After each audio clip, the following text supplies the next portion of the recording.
রাশকাট আজকে খানিক আলাদা বক্তব্য নিয়ে দর্শকদের কাছে। আজকে রোজকার মতো গুরুগম্ভীর কোনো খবর নয়, আজকে খানিকটা মন হালকা করার খবর। রাশকাট আজকে দাঁড়িয়ে প্রামার অনুষ্ঠানে, প্রামা অর্থাৎ রবীন্দ্রসঙ্গীত জগতের অন্যতম এক নাম প্রবুদ্ধ রাহার একাডেমিতে দাঁড়িয়ে। আজ তাদের এখানে ছিল এক উৎসব, অনুষ্ঠান বলা ভুল, বলা ভালো উৎসব, বর্ষার উৎসব। ভাদ্র মাস সবে পড়েছে এবং এখানকার ছাত্রছাত্রীরা সবাই মিলে আজ বর্ষা উদযাপন করেছে। কি হয়েছে আজকের এই অনুষ্ঠানে? ছিলেন কর্ণধার প্রবুদ্ধ রাহা স্বয়ং। কি হয়েছে, কেমন গান গাইলেন সবাই, আপনাকে তুলে ধরবে রাশকাট। পশ্চিমবঙ্গ রাজ্য সঙ্গীত একাডেমিতে অনুষ্ঠিত হলো প্রামা অর্থাৎ প্রবুদ্ধ Raha academy for music and আর্টিস্ট্রির ছাত্রছাত্রীদের দ্বারা বর্ষা উৎসব, বর্ষার গানের উৎসব। এই উৎসবে এই সন্ধ্যায় উপস্থিত ছিলেন প্রামার কর্ণধার প্রবুদ্ধ রাহা ও ডিরেক্টর জয়িতা রাহা। উপস্থিত ছিলেন প্রামার একাধিক ছাত্রছাত্রীরা এবং রবি গানের মাধ্যমে ভাদ্রের শুরুতেই উদযাপন হলো বর্ষার।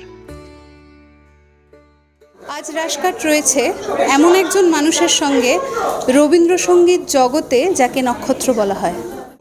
শেখাই দীর্ঘদিন হয়ে গেছে, বহু বছর হয়ে গেছে। আমি 2004-05 থেকে শেখাই পুরোপুরি। মানে নিজের গান ছাড়াও শেখানোটা আমার একটা প্যাশন ছিল বহু বছরের।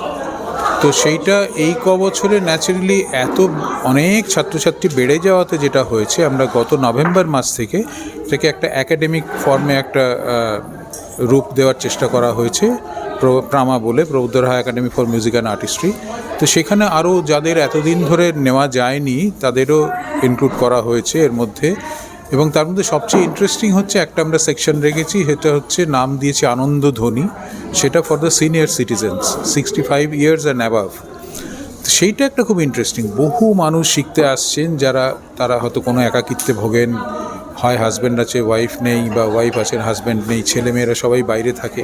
তারা রবীন্দ্রনাথের গানকে আশ্রয় করে কিভাবে আনন্দে বেঁচে রয়েছেন সেটা আমরা এই লাস্ট 10 মাসের মধ্যে সেটা ফিল করতে পারছি আর কি। হ্যাঁ, এই প্রামা নামটা তুমি জিজ্ঞেস করলে না, এটা ওই দেখতেই পাচ্ছ, Prabuddha Raha academy for music and artistry.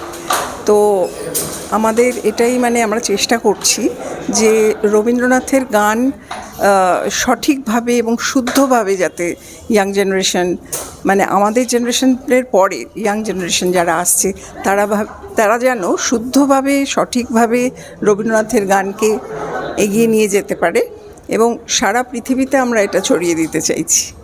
রবি গানে উদযাপিত হলো বর্ষা। একটু নতুনত্ব, একটু অন্য ধরনের খবর আজকে রাশকাট আপনাদের তুলে ধরল। এরকম আরও খবর জানতে চোখ রাখুন রাশকাটে। ক্যামেরায় অর্কপ্রভ চক্রবর্তীর সঙ্গে শ্রীমন্তী ভট্টাচার্যর রিপোর্ট, রাশকাট, কলকাতা।